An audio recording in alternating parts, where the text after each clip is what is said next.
Hola, muy buenos días. Hola, buenos días.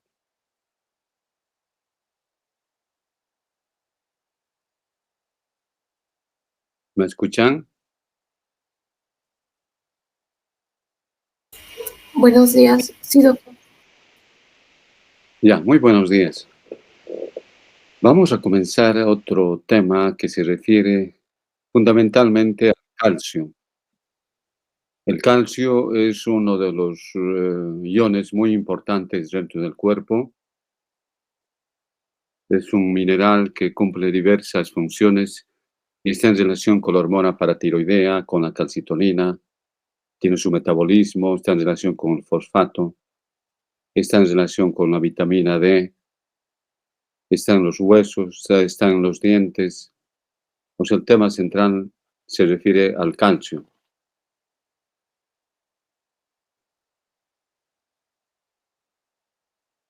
La concentración del calcio es de 9,4 miligramos por decilitro. Si esto lo traducimos en moles, va a ser de 2,4 milimoles de calcio.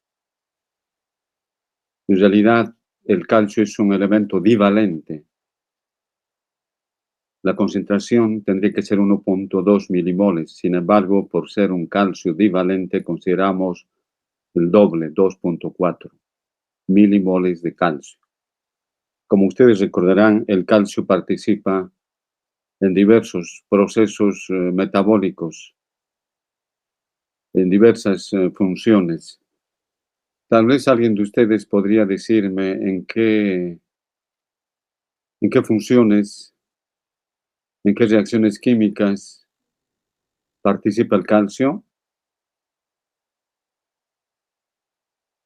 Muchos procesos fisiológicos están en relación al calcio. ¿Alguien puede decirme alguna participación del calcio? Inicia lo que es el proceso de sinapsis, doctor. Está muy bien, es en la sinapsis, ¿no? La membrana presináptica participa. Después,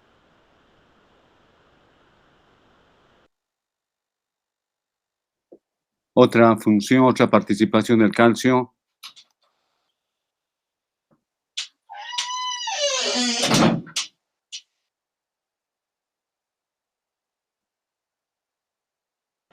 Doctor, también parte de la contracción muscular.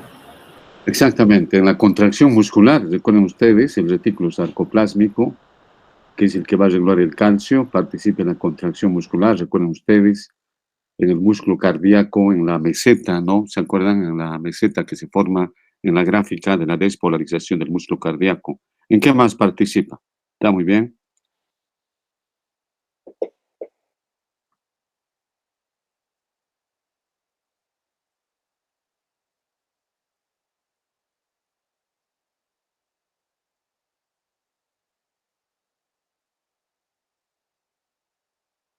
Y otro es en los procesos de la coagulación de la sangre, en la hemostasia y coagulación.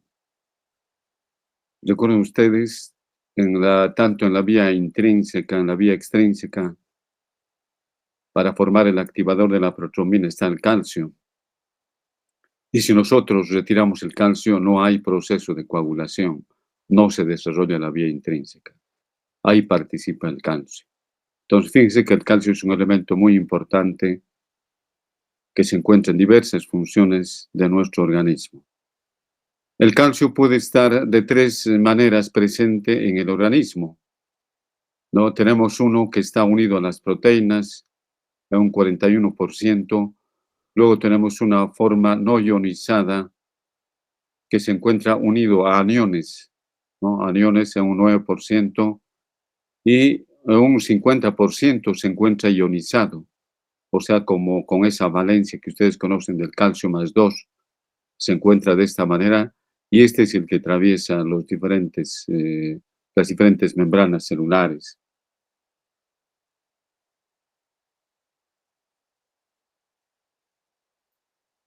El calcio está en relación a otro compuesto químico, que es el fosfato inorgánico. Existen reacciones químicas entre los dos elementos Y por eso que los estudiamos de manera paralela a estos dos elementos, ¿no? El fosfato inorgánico y el calcio.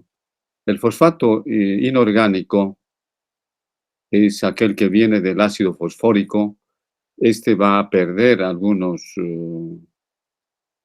iones, hidrogeniones, y se va a convertir, como en este caso tenemos el HPO4 con dos valencias.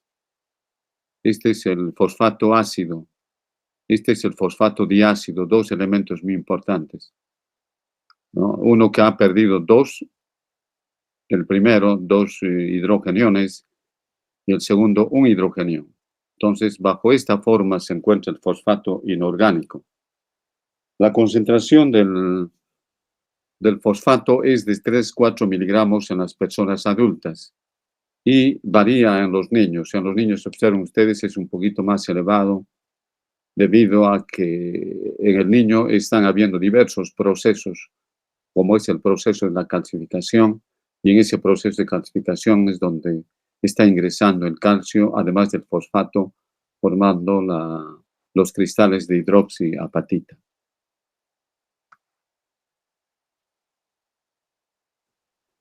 Bien, es importante regular el calcio de manera exacta.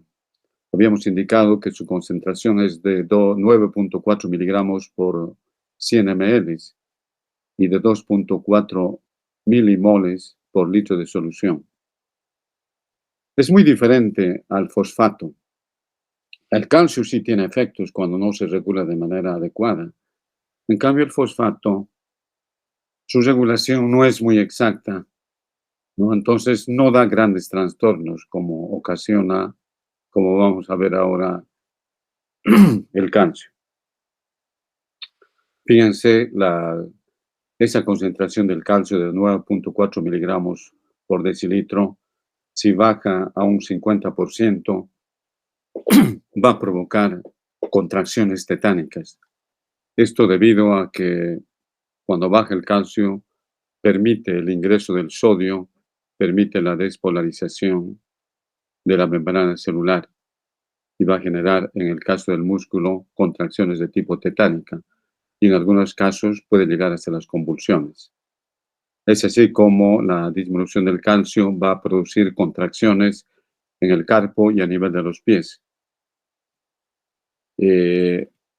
Contracciones por su disminución. Observen ustedes las extremidades superiores y el pie, la parte del carpo, se contrae de esta manera. En estas imágenes pueden observar ustedes. Y el pie también adquiere esas características. Es muy importante el valor, entonces, si es de 9.4 miligramos, pero si este baja a 6 miligramos, ya se evidencia, ¿no?, estas contracciones tetánicas. Pero cuando baja a 4 miligramos, los efectos pueden ser catastróficos en la persona, llevándole a la muerte.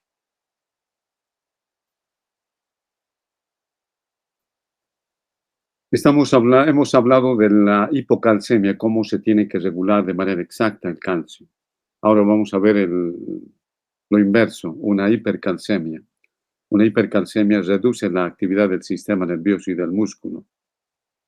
Entonces, ese intervalo QT, al reducirse la actividad en el intervalo QT a nivel del músculo cardíaco, se ve disminuido. De igual manera, disminuyen los movimientos peristálticos, generando lo que es el estreñimiento. Vamos a empezar a notar un efecto de una hipercalcemia cuando los valores suben de 9.4 miligramos a 12 miligramos. O sea, digamos, estamos reiterando el valor del calcio normal, 9.4 miligramos por decilitro. Cuando este sube a 12 ya se evidencia los efectos, ¿no? Y mucho más aún cuando se encuentra entre 15 miligramos por decilitro. Ahora, cuando esa cantidad suba a un valor de 17 miligramos por decilitro, ya podemos observar que se van a precipitar cristales de fosfato cálcico en diferentes partes de nuestro organismo.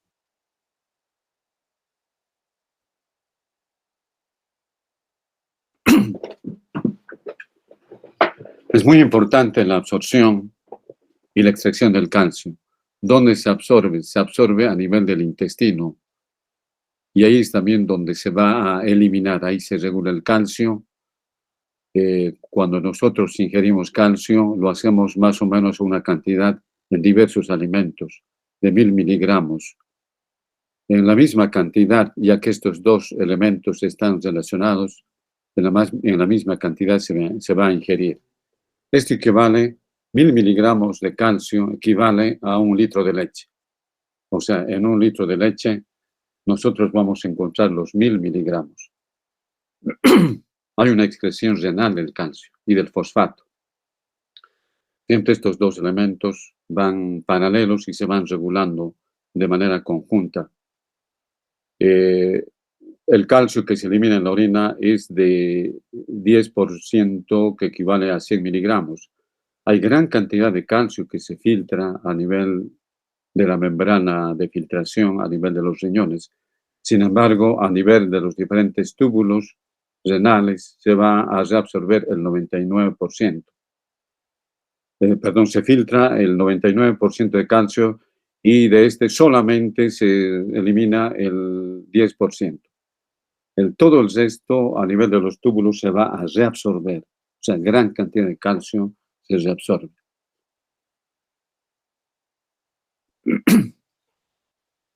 Bien. En el hueso, tal como hemos indicado a un principio, encontramos el calcio en gran cantidad. El hueso está formado por una matriz orgánica y con sales de calcio. El hueso compacto, que tiene matriz orgánica, cuando estamos hablando de matriz orgánica, estamos hablando de fibras colágenas, una sustancia fundamental que lo rodea. El hueso compacto tiene un 30% de matriz y un 70% de sales.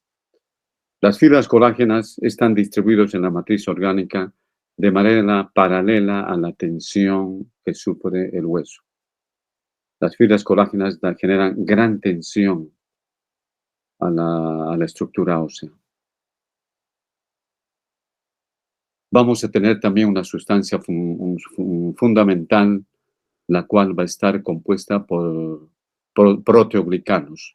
Y cuando estamos hablando de los proteoglicanos, estamos hablando del condroitin sulfato y del ácido hialurónico.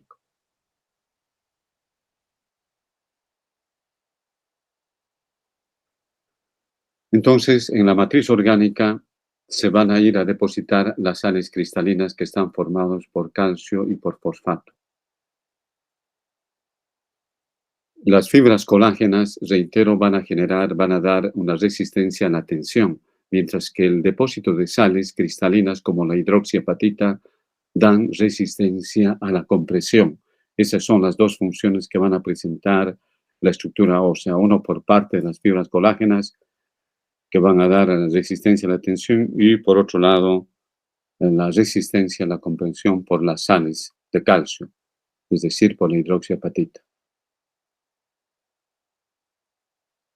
Bien, podríamos pensar que cuando se acumula mucho calcio en el cuerpo, porque a veces uno puedes ingerir bastantes compuestos que tienen calcio, sin embargo el organismo se encarga de regular, evitar que ese exceso de calcio se precipite y forme estructuras calcáreas de manera normal en todo el organismo.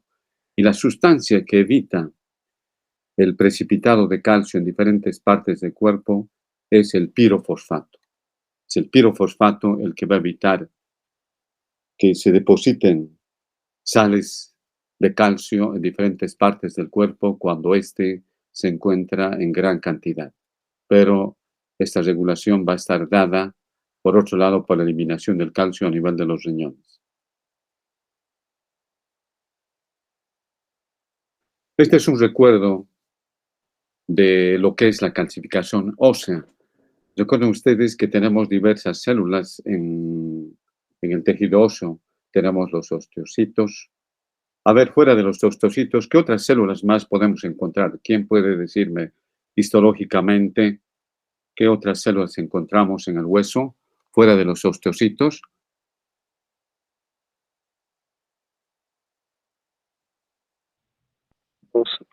Osteoclastos. Exactamente, los osteoclastos. ¿No? Están los osteocitos, los osteoclastos y otro tipo de células. Falta uno más. Los osteoblastos. Exactamente, son los osteoblastos. Las 3 células son las que van a participar, ¿no? Vamos a tener como los osteocitos y fundamentalmente los osteoblastos, que cuando se forma o se procede a la calcificación, primero se da lugar a un tejido osteoide. El tejido osteoide es similar al cartílago, donde los osteoblastos que están en este tejido osteoide van a formar moléculas de colágeno que posteriormente van a formar fibras colágenas y sustancia fundamental. Esta estructura osteoide tiene características de cartílago y aquí es donde se van a ir a depositar algunos cristales de hidroxiapatita y van a quedar atrapados los osteoblastos, los cuales posteriormente se van a transformar en osteocitos y de esta manera se va a dar lugar a la formación del hueso. No se puede producir una calcificación de manera exagerada, depósitos de sales cálcicas. Es el pirofosfato el que va a evitar que se cristalice la hidroxiapatita y se calcifique el hueso. Pero a su vez el pirofosfato, ya hemos dicho que el pirofosfato evita una calcificación en el cuerpo y de la misma manera acá en el tejido osteoide va a evitar una exagerada calcificación. Pero este pirofosfato también va a ser regulado por otra sustancia que es la fosfatasa alcalina no específica, abreviada como TNAP, que también es producida por los osteoblastos. O sea, para que se forme el tejido osteoide, tienen que estar los osteoblastos que van a formar fibras, monómeros de colágeno, se depositan cristales y esto lo regula el pirofosfato. A su vez, el pirofosfato es regulado por la fosfatasa alcalina. Ahora, en algunos tejidos, de manera patológica, se deposita el calcio. Entonces, estos tejidos van a adquirir características calcáreas. Es el caso de la arteriosclerosis. En algunas personas, con el paso del tiempo, en las paredes arteriales precipita el calcio y va a formar una arteriosclerosis. Y de igual manera, en aquellos lugares donde va a haber sangrado, donde se forman los coágulos, también se van a ir a depositar sales de calcio y van a adquirir características óseas. Bien. Miren, el calcio está bien regulado por el tejido óseo. El tejido óseo es el que regula el calcio. Si nosotros inyectamos a una persona calcio, le inyectamos, este calcio entre 30 minutos a 60 minutos pasa a formar parte del tejido óseo. El tejido óseo va a retirar el calcio en exceso del plasma y se normaliza. De igual manera, si nosotros retiramos el calcio de la sangre, entre 30 a 60 minutos se repone el calcio. O sea, hay un proceso de amortiguación, hay un calcio intercambiable que está regulando la concentración para mantenerlo en esos 9.4 miligramos por 100 ml que hemos mencionado a un principio. Se tiene que regular y en la regulación va a participar el tejido óseo. Bien, la remodelación. La remodelación se refiere a la formación de tejido óseo de manera constante, tanto en la parte externa como dentro de las cavidades óseas. Continuamente se está formando hueso y se está reabsorbiendo. El hueso viejo está siendo reemplazado por hueso nuevo. Y aquí van a participar los osteoclastos que habían mencionado ustedes, tienen esa capacidad de reabsorber hueso. ¿Qué significa reabsorber? Reabsorber significa destruir el tejido óseo para liberar el calcio. Vamos a ver algunas características de los osteoclastos. Entonces, los osteoclastos, ya hemos visto, son células que reabsorben el tejido óseo. Los osteoclastos derivan de los monocitos. Son células fagocíticas. Al derivarse de los monocitos, recuerden ustedes que los monocitos se transforman en macrófagos y tienen las características de fagocitar o destruir sustancias. Entonces, estos osteoclastos tienen esas mismas características. Son células, reitero, que derivan de los monocitos, son fagocíticas, son multinucleadas. Y van a secretar dos tipos de sustancias para destruir el hueso. Las enzimas proteolíticas. Ya hemos mencionado que la matriz orgánica está formada por fibras colágenas. Y son estas enzimas proteolíticas que van a digerir a las fibras colágenas, a la matriz orgánica. Por otro lado, van a liberar ácidos como el ácido cítrico y el ácido láctico. Estos son los encargados de disolver las sales óseas. Las sales óseas, es decir, los cristales de hidroxiapatito. Por otro lado, los osteoblastos no van a evitar que haya una osteoclastogenia de manera constante, a liberar una sustancia, la osteoprotegerina, la OPG, que es una sustancia que, tal como lo indica, protege en realidad, es un inhibidor de los osteoclastos y va a evitar la resorción ósea porque no se puede destruir tejido óseo de manera indefinida. Entonces también hay una regulación. Constantemente estamos formando tejido óseo, especialmente más se forma tejido óseo cuando las células están en crecimiento. Entonces, hay un equilibrio entre lo que es el depósito de tejido óseo y la resorción, o sea, la destrucción del tejido óseo. Esto es de manera constante, en realidad no puede haber un exceso en el depósito ni en la reabsorción, a no ser que la persona realice diversas actividades, ¿no? Una persona, por ejemplo, que haga mucha actividad física, entonces va a haber una tendencia a aumentar la producción de tejido óseo. Ese tejido óseo nuevo que se va formando se denomina osteoma. Es donde se forma el tejido óseo que se va depositando en el tejido óseo. Y recuerden ustedes, un tejido óseo formado es aquel que tiene los osteocitos, tiene los conductos de Haber, tiene los vasos sanguíneos que están en el interior de estos conductos de Haber. La remodelación. Bien, vamos a ver que el tejido óseo está sustituyendo el tejido óseo antiguo, el tejido óseo viejo por otro nuevo, y dependiendo al grado de tensión que se someta la estructura ósea. Si no hay tensión, si no hay una actividad fisiológica, física en el cuerpo, también se deja de formar tejido óseo. Esto es importante. Una persona que se encuentre en reposo muchas semanas, meses, comienza a reabsorberse el tejido óseo. Empiezan a adelgazarse las estructuras óseas, ¿no? Esto lo vamos a ver, por ejemplo, en las personas de edad. Por eso es importante que una persona haga actividad física.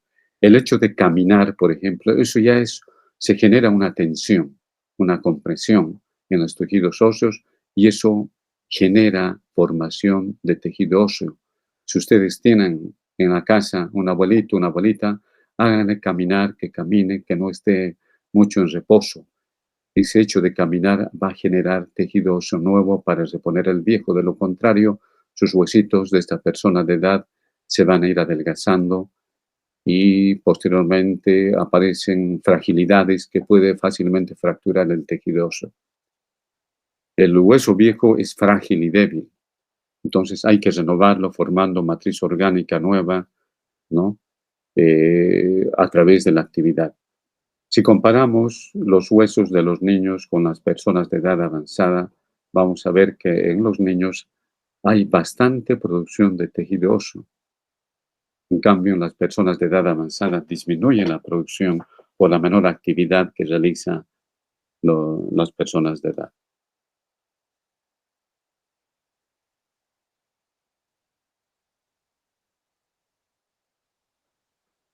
Control de la velocidad del depósito de hueso por la carga que recibe. Ya les decía que es importante que ingrese en una funcionalidad las estructuras óseas, de lo contrario van a ir perdiendo esa matriz orgánica con depósitos de hidroxiapatita. Los huesos de los deportistas son muy diferentes a los huesos de una persona que no hace deporte. Los huesos de los deportistas tienen más estructura ósea, más estructura compacta. Lo mismo ocurre a una persona que se fractura una extremidad y está utilizando un bastón durante bastante tiempo. Esa extremidad que se está evitando que se someta a la tensión, a compresión por la muleta, va a disminuir de diámetro, se van a adelgazar sus estructuras óseas, va a haber más destrucción de tejido óseo que formación de tejido óseo. En cambio, en la pierna, donde está comprimiendo por el efecto del bastón, recuerden ustedes cómo se maneja un bastón, se coloca la axila, el pie que sostiene a todo el cuerpo va a desarrollar mayor estructura ósea, mayor depósito de tejido óseo. Ahora, en esa fractura van a venir a ubicarse los osteoblastos, van a formar monómeros de fibras colágenas, van a formar el tejido osteoide y finalmente van a dar lugar a lo que se llama el callo óseo. El callo óseo es el tejido que se está formando entre las dos partes que se han fracturado. Bien. Vamos a pasar a ver la vitamina D. La vitamina D está muy relacionada con el calcio. A nivel de la piel tenemos un compuesto químico, la 7-deshidroxicolecalciferol, ¿no? Que va a ser un promotor en la formación de la vitamina D3. Este 7-deshidroxicolecalciferol, al someterse la piel a los rayos ultravioleta, a la radiación, se va a activar y en los riñones, en el hígado se va a formar el 25-hidroxicolecalciferol, tal como está mencionada aquí en la gráfica, ¿no? O sea, es muy importante someternos a la radiación. Miren, en nuestro medio no es un problema, nunca nos preocupamos de someternos a una radiación solar, exponernos, porque en nuestro medio existe bastante sol. Hay el día, la noche siempre hay sol, alguna vez está nublado, pero generalmente tenemos sol, ¿no? Todos los días. Y no es como en otros países, en los países escandinavos, en Europa, donde el sol a veces aparece una vez al mes, ¿no? De determinadas épocas de invierno, etcétera, una vez al mes. Y no hay la exposición a la radiación. Aquí sí, así como en nuestro medio damos la sal con yodo por indicación del Ministerio de Salud para evitar un hipotiroidismo, en otros países desde el ministerio se exige suplemento de vitamina D a todos, especialmente los niños que están en desarrollo, ¿no? Se les da vitamina D. En nuestro medio no nos preocupamos, ¿no? De manera constante, a no ser de que haya algún caso de otro tipo de problemas donde sí se da vitamina D, se da calcio. Hay personas que tienen dañado el riñón, entonces aquí sí hay que dar, porque vamos a ver que para formar la vitamina D aquí nos habíamos quedado en el hígado, que forma la 25-hidroxicolecalciferol.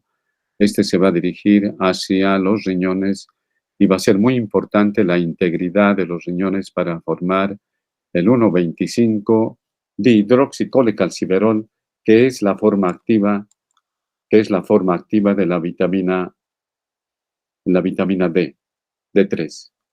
Es esta vitamina D3 que va a ir hacia el núcleo y va a formar una proteína fijadora de calcio. Obviamente va a formar activando el DNA y la síntesis. Y aquí entonces esto va a permitir a través de una ATPasa la formación, la absorción del intestino delgado, donde se produce la absorción del calcio.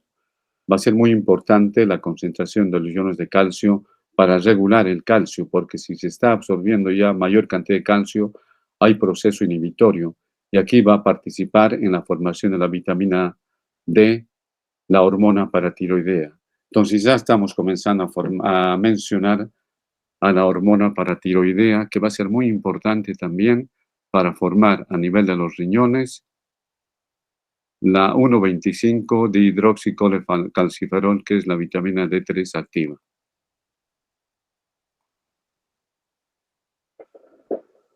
Entonces ya hemos mencionado esto, ¿no? Que la forma activa de la vitamina D3 es la 1,25-dihidroxicolecalciferol a nivel de los riñones. Es muy importante la integridad de los riñones para formar la vitamina D3. Y para esto tiene que participar la hormona paratiroidea, que se abrevia PTH, que es al revés porque deriva de palabras en inglés. Entonces, esta 25, la 1,25-dihidroxicolecalciferol, se va a formar en relación al calcio que existe en el plasma, ¿no? Si existe poco calcio, entonces se va a absorber más o se va a formar más 1,25-dihidroxicolecalciferol. Entonces, cuanto hay menos calcio, más es la formación. Por eso se habla acá de una relación inversa con la concentración plasmática de calcio. Mayor calcio, menor formación de la vitamina D3, ¿no? Menor calcio, mayor formación. Esa es la relación inversa. Bien. Entonces, la vitamina D3 tiene diferentes funciones. Ya hemos visto cómo tiene una función a nivel del intestino absorbiendo el calcio. A nivel de los riñones, la vitamina D3 va a absorber calcio y fosfato.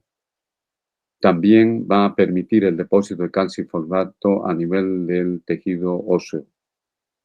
La vitamina D3 actúa dentro de la célula. O sea, ¿qué tiene que hacer la vitamina D3? Ingresa a la célula, ya lo hemos mencionado en otro tema también, como la vitamina D3, al ser una vitamina liposoluble, va a ingresar a la célula y allí va a activar el ADN del núcleo, y el ADN del núcleo es el que va a formar esa proteína, dando información a través del ADN mensajero a los ribosomas, y es esa proteína la que va a permitir la absorción de calcio a nivel del intestino y además mediante el gasto energético de esa ATPasa.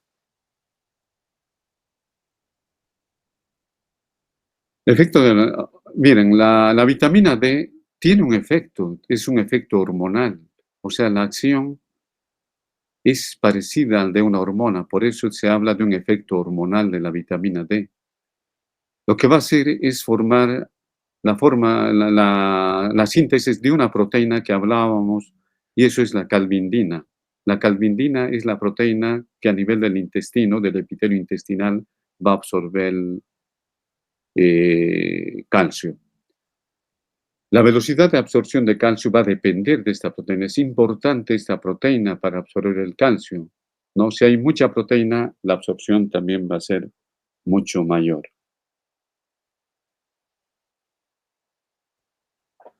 También al absorber la vitamina D, el calcio, también va a absorber fosfato en el intestino. Entonces, siempre están interrelacionados estos dos elementos, ya les decía a un principio. De igual manera, a nivel de los riñones, actúa la vitamina D, ¿no? Donde va a reducir la excreción de calcio y de fosfato. También la vitamina D, ya hemos mencionado, está en relación con la hormona paratiroidea. La hormona tiroidea es la que va a regular la formación de la vitamina D. Participa la vitamina D también en la resorción de hueso como en el depósito, o sea, ese proceso que hemos hablado bastante del depósito de calcio para formar tejido óseo por los osteoblastos y la destrucción del tejido óseo para liberar el calcio, va a estar estimulada por la vitamina D. La vitamina D va a producir calcio. ¿Y cómo produce? Estimulando en la reabsorción de tejido óseo. Entonces, tiene que quedar claro lo siguiente. Los osteoblastos sintetizan hueso y los osteoclastos liberan el calcio por la destrucción. Si en nuestro cuerpo no hay mucho calcio en la sangre, entonces la vitamina D va a estimular a las células para la resorción de tejido óseo.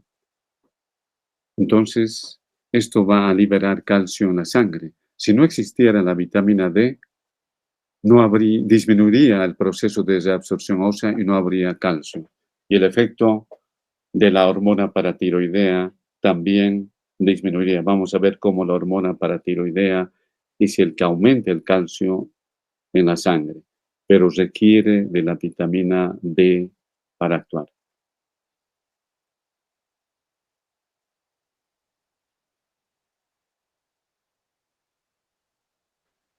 Vamos a hablar de la hormona paratiroidea. Bien, las hormonas paratiroideas, como su nombre lo indica, paratiroidea, se encuentran en los polos de la glándula tiroides. Son pequeñas glándulas que tienen más o menos unas dimensiones de 2 por 3 por 6 milímetros. Están prácticamente confundidas por la grasa parda que tienen, por la cual están recubiertas. Y recuerden ustedes que cuando se realizan cirugías de la glándula tiroides, es difícil a veces identificar a las grandes glándulas paratiroideas. Entonces tiene que tener mucho cuidado porque fácilmente son eliminadas en una cirugía de tiroides. La hormona paratiroidea va a tener la capacidad de regular el calcio, aumenta el calcio en la sangre, en el tejido extracelular y los fosfatos. A través de la regulación de la absorción intestinal, la excreción renal y a través de la regulación a nivel del tejido óseo. En el tejido óseo, ya hemos hablado cómo el tejido óseo está regulando el calcio en la sangre. Si hay poco calcio, si hay poco calcio en la sangre, se libera calcio. Si hay mucho calcio, se almacena el calcio. La hormona paratiroidea va a regular estos iones a nivel del tejido óseo. Cuando disminuye la función de las hormonas paratiroideas, se va a generar lo que es el hipoparatiroidismo. Y el hipoparatiroidismo va a generar una hipocalcemia. Y hemos hablado a un principio, ¿no? Hemos hablado cómo cuando baja el calcio de 9.4 miligramos hasta 6.4 miligramos, ¿no? Va a facilitar que el sodio ingrese a la célula y se despolarice y de esta manera genere tetania, contracciones, carpopedias, como han visto en la imagen, que puede llegar a las convulsiones. Entonces, es muy importante la constante producción de la hormona tiroidea para evitar el hipoparatiroidismo, para evitar la hipocalcemia. Porque, reitero, ¿cuál es la función de la hormona paratiroidea? Mantener el calcio dentro de límites normales en la sangre. Entonces ya hemos mencionado, ¿no?, que las hormonas paratiroides, etcétera, sus dimensiones, están formadas por dos tipos de las células principales y las células oxífilas. Las células principales son las que van a producir la hormona paratiroidea, la PTH. Las células oxífilas son otro tipo de células que su función no ha sido establecida en la glándula paratiroides.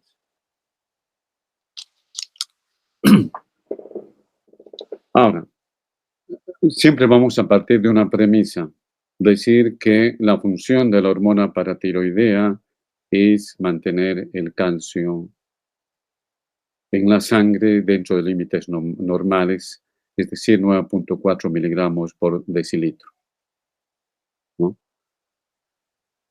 ¿Y cómo va a producir estos efectos? Imaginen que haya poco calcio, lo que tiene que ser en la sangre, lo que tiene que hacer la hormona paratiroidea es elevar esa cantidad de calcio. Entonces, ¿cómo va a hacer para mantener el calcio en límites normales? Va a estimular la resorción del calcio y del fosfato del hueso. Ya les he mencionado que el hueso, si falta calcio, libera, pero para que libere calcio es muy importante la participación de la hormona paratiroidea. Por otro lado, va a mantener el calcio reduciendo la eliminación de calcio por los riñones.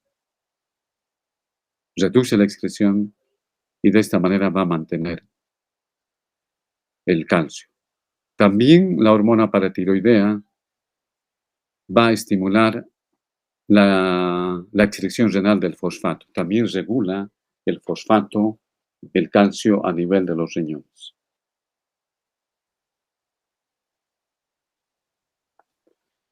Aquí estamos reiterando cómo la hormona paratiroidea va a movilizar el calcio del hueso. ¿Y cómo va a movilizar?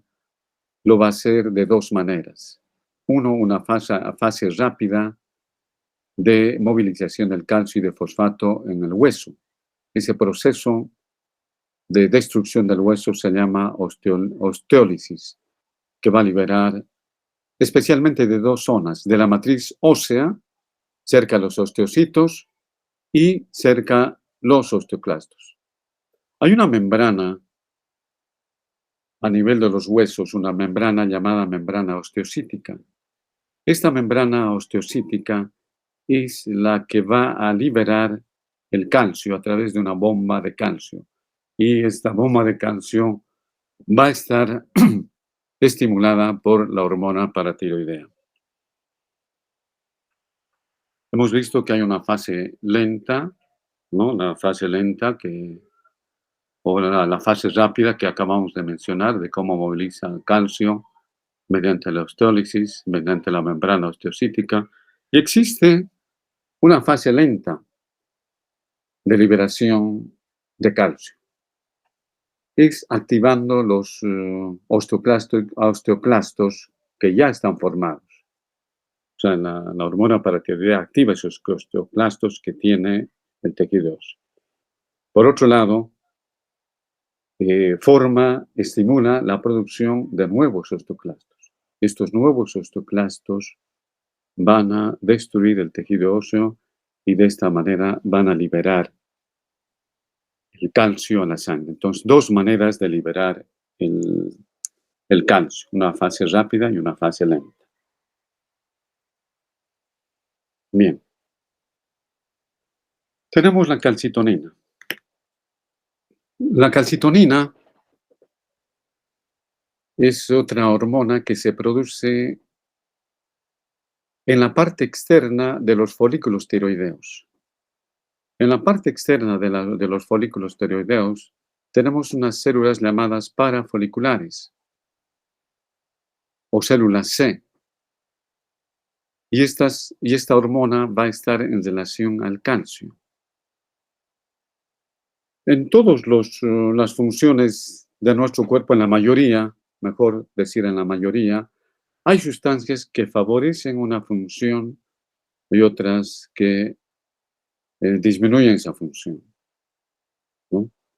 Con ustedes, el simpático acelera la función cardíaca, el parasimpático disminuye la función cardíaca.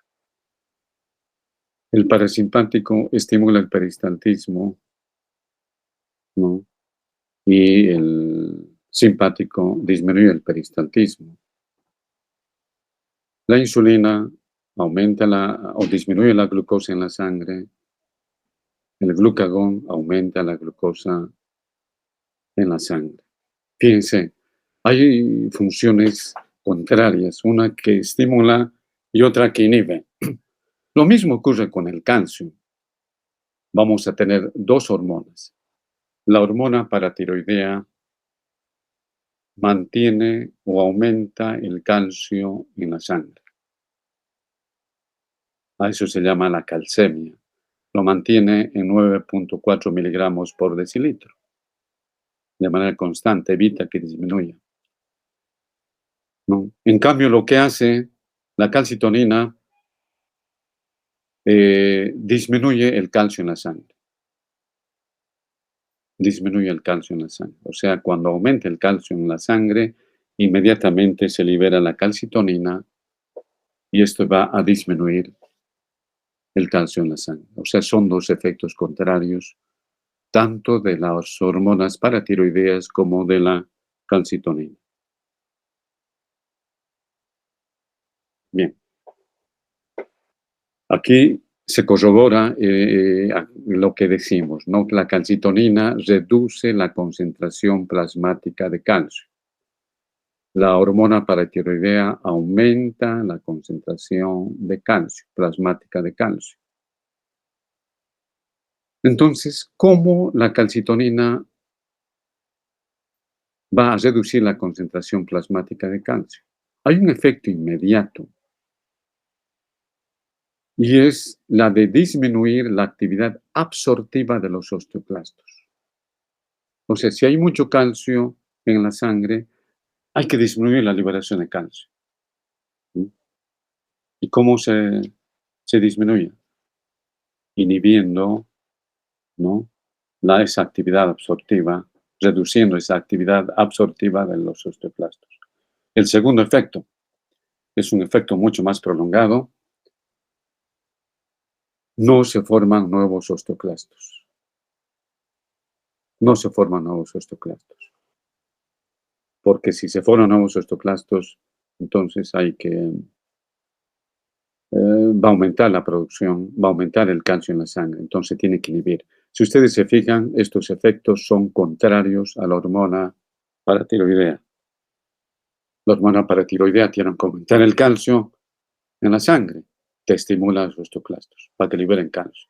En cambio, la calcitonina tiene que disminuir el calcio en la sangre, que inhibe entonces a los osteoclastos, ¿no? Son funciones contrarias. Bien. Función amortiguadora. Ustedes han debido ver este término en diversos temas. ¿Qué significa la palabra amortiguadora? A ver quién sabe qué significa amortiguar.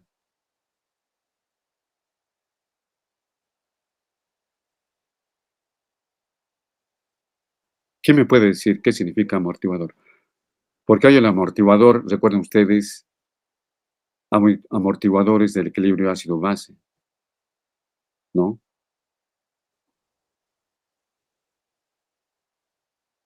¿Se acuerdan cuando hemos visto el amortiguador del equilibrio ácido-base? Participan el bicarbonato, participa la respiración, participan los riñones. ¿Qué quiere decir amortiguar?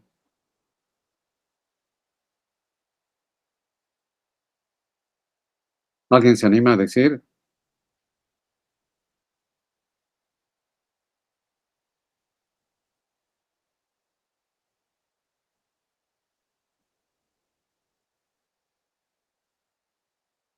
De igual manera, cuando nosotros hemos hablado, recuerdan ustedes, del tema de la insulina y el glucagón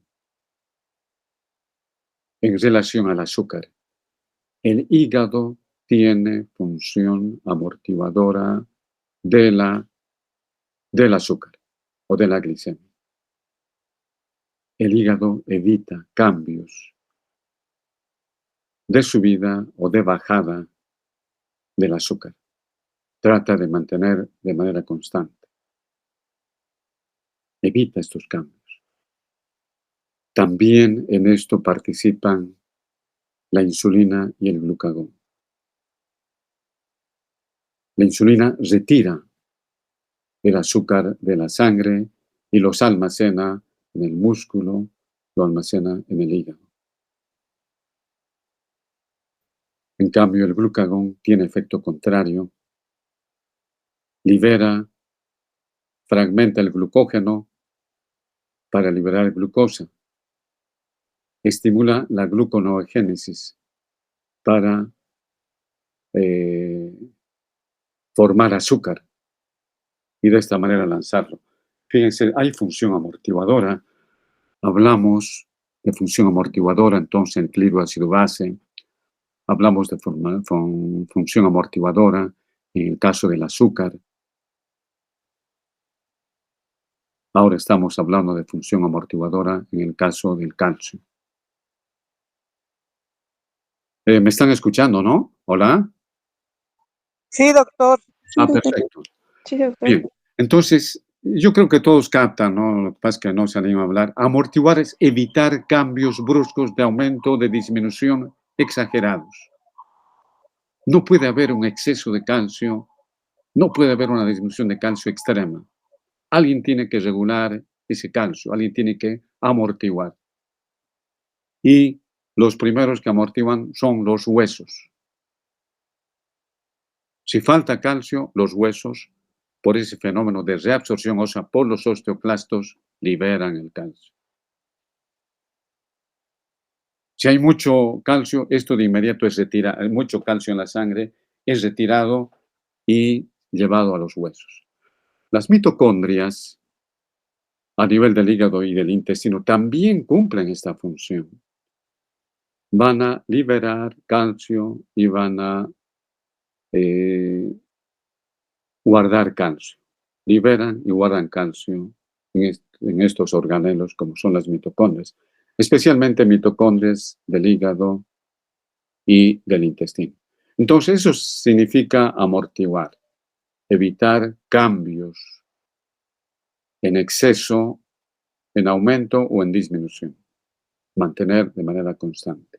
Todos nuestros órganos tejidos tienden a la amortiguación de diversas sustancias, como hemos visto, ¿no? Bien. La segunda línea de defensa que va a tener esta función amortiguadora son la hormona paratiroidea y la calcitonina. Reiteramos, ¿qué hace la hormona paratiroidea? Aumenta el calcio en la sangre. ¿Qué hace la calcitonina? Disminuye el calcio en la sangre. Entonces, las dos están actuando para evitar aumentos exagerados o disminución exagerada.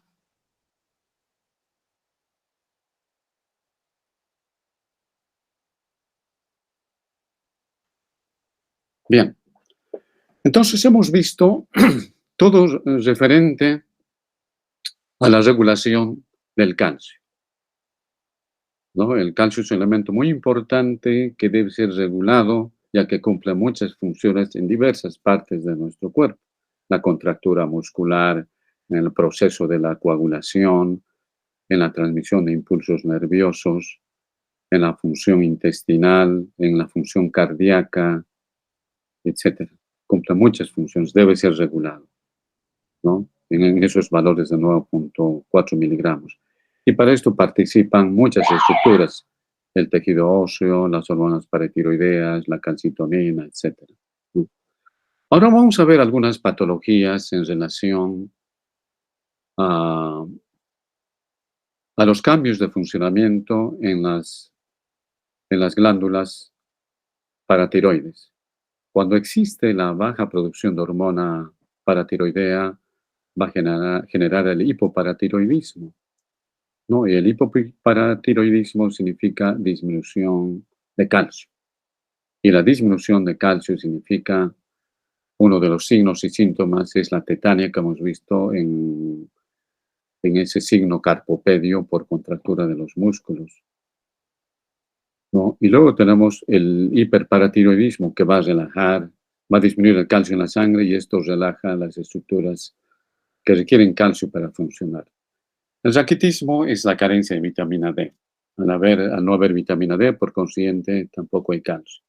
La osteomalacia es el raquitismo del adulto, ¿no? Disminuye la vitamina D, disminuye el calcio, pero ya en el adulto. El raquitismo generalmente hacemos referencia a los niños. La osteoporosis. La osteoporosis es una disminución de la matriz ósea. Hay varias causas de la disminución de la matriz ósea, obviamente la disminución del depósito de sales cálcicas o de cristales de hidroxiapatita en el hueso. La falta de tensión física, ¿no? Ya hemos mencionado. Una persona tiene que hacer actividad. El hecho de caminar ya es una actividad física. Eso estimula la producción de tejido óseo y mucho más si uno hace una actividad deportiva. Una persona que esté en reposo, una persona joven, imaginen, una persona de 30 años que se encuentra en un hospital en reposo por la patología que tiene varios meses. Entonces empiezan sus huesitos a perder esa consistencia, a destruirse, a generar una osteoporosis por la falta de la tensión física, ¿no? La malnutrición también. Una persona que no... La matriz, recuerden ustedes que la matriz ósea está formada por una matriz orgánica que tiene fibras colágenas. Las fibras colágenas vienen de las proteínas. Una persona que no ingiera proteínas, no ingiera el calcio, la vitamina D, etcétera, va a tener osteoporosis. La falta de vitamina C. Piense que ¿cómo se llama la vitamina C? ¿Quién recuerda? ¿Cuál es el otro nombre?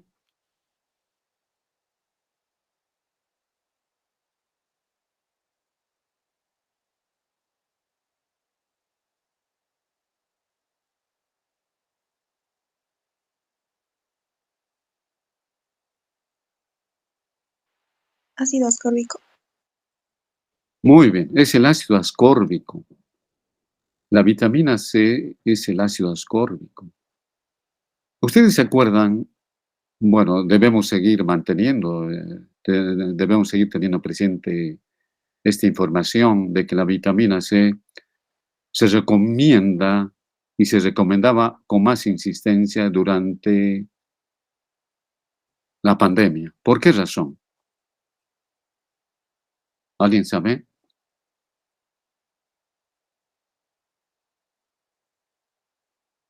Todos ustedes deben saber que es importante consumir vitamina C y se recomendaba consumir vitamina C durante la pandemia.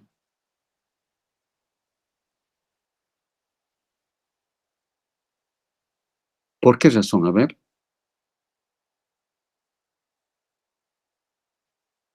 No se preocupen, expresen lo que está en su mente. El aprendizaje siempre es ensayo y error. ¿No? Te equivocas, bueno, no hay problema, estás en proceso de aprendizaje, eh, estás motivado, quieres manifestarte, quieres hablar, pero eso no tiene que ser razón para que no expreses lo que conoces hasta este momento, que puedes equivocarte, pero eso es parte del aprendizaje, ¿no? Por eso que en pedagogía se habla de ensayo y error. Te equivocas, está muy bien, estás manifestando tu interés, tu motivación y se mejora, ¿no? Que dejar de hablar. A ver, ¿quién sabe por qué se recomendó y se recomienda? Porque todavía saben muy bien que vivimos la presencia del COVID-19.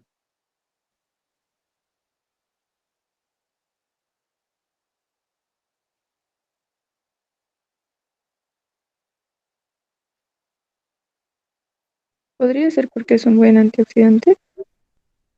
Ya, uno de los efectos es antioxidante, está muy bien, pero fundamentalmente, bueno, recuerden ustedes que se recomendaba la vitamina E, la vitamina D, la vitamina C, porque evidentemente son antioxidantes, son los que ayudan a evitar, a eliminar radicales libres, ¿no? Que son tóxicos, son dañinos. Ese es un efecto. Pero el efecto en relación al COVID está bien lo que indica, es parte de eliminar estos radicales libres, pero también no se olviden que la vitamina C participa en la formación de la sustancia intercelular, participa en la formación de las fibras colágenas. Es muy importante. Ustedes saben muy bien que nuestras células están unidas unas con otras. Va a depender de una sustancia de adherencia formada por fibras colágenas, y estas fibras colágenas y sustancia fundamental es estimulada por la vitamina C. Es como si la vitamina C daría más resistencia a la unión intercelular. Hay más resistencia. Una persona que no consume vitamina C, hay menor resistencia intercelular, menor fibras colágenas, y fácilmente los virus atraviesan la membrana celular a nivel de las fosas nasales, fácilmente atraviesan el epitelio por uniones débiles intercelulares, por menor formación de fibras colágenas. Entonces participa, reitero, en la formación de sustancia intercelular y fibras colágenas. Cuando ustedes vayan a roten en tercer año por los hospitales, van a ver que todo paciente que es operado le están poniendo suero y en su suero van a ver que dice más vitamina C y vitamina B, porque la vitamina C le va a ayudar a la cicatrización, porque la cicatrización tiene fibras colágenas, va a ayudar en las uniones intercelulares. ¿Sí? De esta manera va a contribuir a que haya más firmeza, hay más fibras colágenas y da mayor resistencia. Obviamente, una persona que está tomando vitamina C puede resfriarse, pero su epitelio es más resistente. Tiene menos posibilidades, pero puede resfriarse. Puede caer el COVID-19, pero con menos posibilidades en relación a una persona que no recibe vitamina C. Entonces, reitero, la vitamina C ayuda a formar sustancia intercelular, ayuda a formar fibras colágenas. Y recuerden ustedes que la matriz ósea, la matriz orgánica, tiene fibras colágenas. Si no hay fibras colágenas que están formados en base a proteínas, no se forma la matriz ósea, que es muy importante para el depósito de sales cristalizadas de hidroxiapatita. No se va a formar de manera adecuada la matriz orgánica, no se va a formar el tejido osteoide, recuerden ustedes ese tejido osteoide donde participan los osteoblastos. Al no haber matriz orgánica, porque no hay fibras colágenas adecuadas, se genera la osteoporosis. Por eso la vitamina C está dentro de este tema como factor contribuyente si disminuye en generar la osteoporosis, ¿no? Porque ayuda a formar la matriz orgánica, las fibras colágenas del tejido óseo. Bien. Otro es la falta de secreción de estrógenos en la postmenopausia. Recuerden ustedes que los osteoblastos van a participar en la formación de esos monómeros de colágeno, en la formación de la matriz orgánica. Entonces, en la postmenopausia puede aparecer la osteoporosis. La edad avanzada, ya hemos mencionado. En la edad avanzada existe una disminución de la síntesis proteica, la disminución de la matriz orgánica. Puede influir también. Por esto les decía lo mismo que si tienen alguna persona de edad en la casa, hay que hacerle hacer alguna actividad, hay que hacerle caminar, ¿no? De tal manera que sus huesitos estén duros. El síndrome de Cushing, recuerden ustedes el síndrome de Cushing, no hay síntesis proteica, hay mucho catabolismo proteico, mucha liberación de aminoácido, se destruyen las proteínas y como la matriz ósea tiene proteínas, tiene fibra colágena, entonces también va a aparecer la osteoporosis en el síndrome de Cushing. Bien. Y finalmente pasamos a los dientes, donde vamos a tener también procesos de calcificación. Aquí tenemos un diente, tenemos la corona, todo lo que sobresale y se observa en la cavidad oral que está cubierto por el esmalte. Tenemos el cuello, tenemos una raíz que está formada por el cemento, la dentina y la pulpa. Los dientes anteriores, estamos hablando de los incisivos, tienen una fuerza de 20 a 45 kilogramos. Nos sirven para cortar los alimentos. En cambio, los posteriores tienen una fuerza de 70 a 90 kilogramos. Es gran fuerza que nos sirve para triturar los alimentos, ¿no? Prepararlos para la digestión. Hay mucha fuerza. Por eso no sé si alguna vez han visto algún documental. Hay una persona que ata una soga a un camión con carga, muerde la soga y jala el camión. Es increíble la fuerza. ¿Qué es la oclusión? La oclusión es la interposición de las dos arcadas. Nuestras arcadas dentales tienen carillas o superficies que se van a articular con la arcada inferior. Y aquí es donde se va a triturar los alimentos. Permiten una buena oclusión, permite triturar de manera adecuada los alimentos.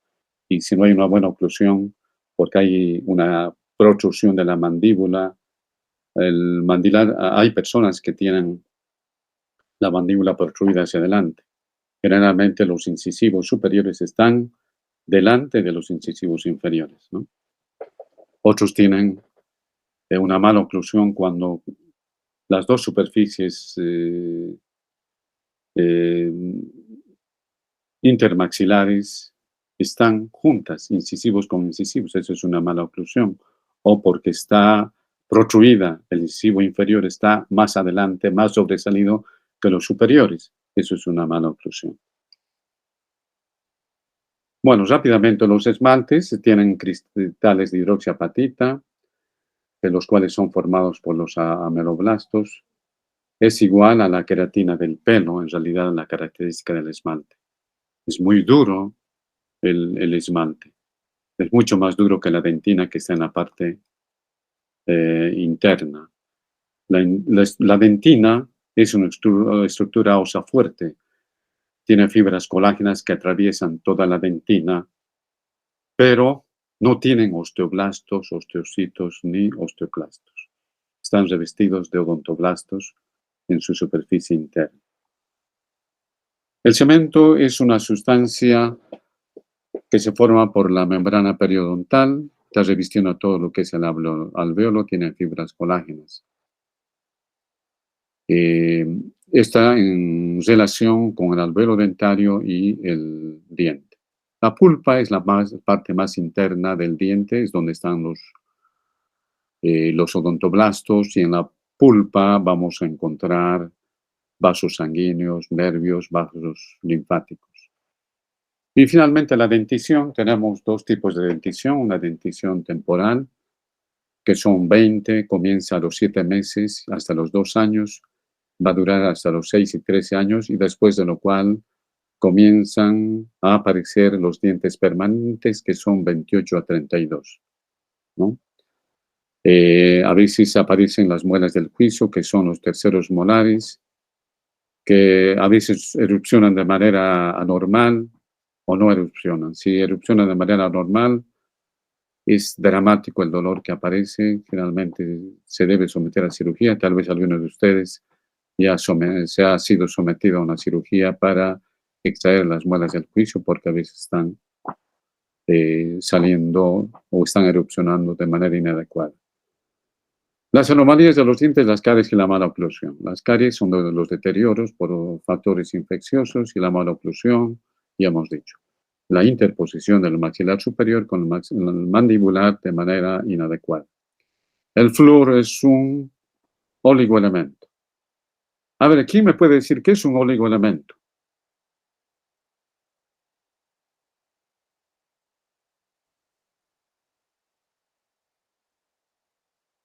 Esto lo han llevado ya en vitaminas en el sistema digestivo.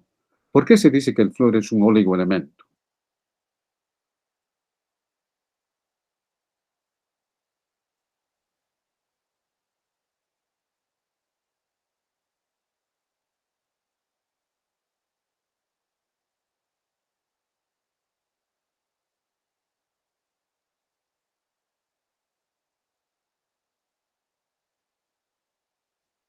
Puede ser Hola, porque está en cantidades pequeñas en nosotros y es necesario consumirlo. está muy bien, esa es la respuesta. Está en pequeñas cantidades. Oligo quiere decir escaso, pero muy necesario. Escaso, pero muy necesario. El sodio no es un oligoelemento. Hay en gran cantidad sodio, ¿no? Te pones sal, un cloruro de sodio o sal a tu alimento, estás introduciendo harto sodio. O sea, no puede ser oligoelemento. Oligoelemento es aquel que existe en escasa cantidad. El zinc también es un oligoelemento. Está en escasa cantidad, pero muy necesario. Entonces, si falta el flúor en esa escasa cantidad, el esmalte pierde resistencia. Por eso a los niños se les da el flúor para que tengan resistencia a nivel del esmalte, sea más duro, ¿no? Y resista procesos infecciosos o presencia de bacterias. Bien, con esto hemos terminado. Gracias. Voy a pasarles en el Classroom una lámina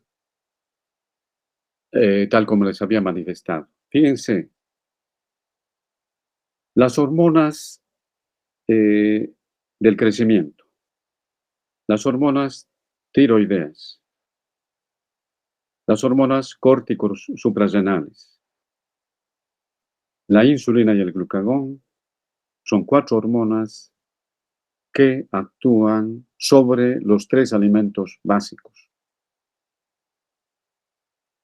hidratos de carbono, grasas y proteínas. Hemos detallado cómo participan, ¿no? Por ejemplo, la hormona del crecimiento actúa sobre las proteínas, sintetiza proteínas, sintetiza. La hormona tiroides sintetiza proteínas. Las córticos suprarrenales ayudan a la síntesis de proteínas. Y cuando no sintetizan proteínas es cuando aparece la enfermedad de Cushing y la que hemos visto genera la osteoporosis. La insulina ayuda a la síntesis de proteínas. Cuando existe una diabetes instalada, la persona pierde proteínas, enflaquece.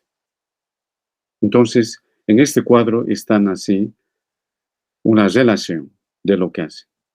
Lo mismo las grasas, lo mismo los hidratos de carbono, ¿no? Lo mismo los hidratos de carbono. Si hablamos de los hidratos de carbono, la hormona del crecimiento, ¿qué es lo que hace? Libera hidratos de carbono. Por eso hay una tendencia a la diabetes. La hormona tiroidea sintetiza sustancias a partir de los hidratos de carbono. Va a introducir los glucocorticoides, tal como su nombre lo indica. Glucocorticoides. Aumenta el azúcar en la sangre. La insulina disminuye el azúcar en la sangre. lo transporta. Y así. Entonces estamos dando, lo mismo va a ocurrir con las grasas. Les voy a dar un resumen. Esto sí un poco confunde al estudiante, por eso les voy a dar esta ayuda a memoria para que puedan repasar para el examen. Esto lo voy a poner en claro. Bien, muchas gracias. Hasta luego. Gracias, doctora. Hasta luego. Hasta luego.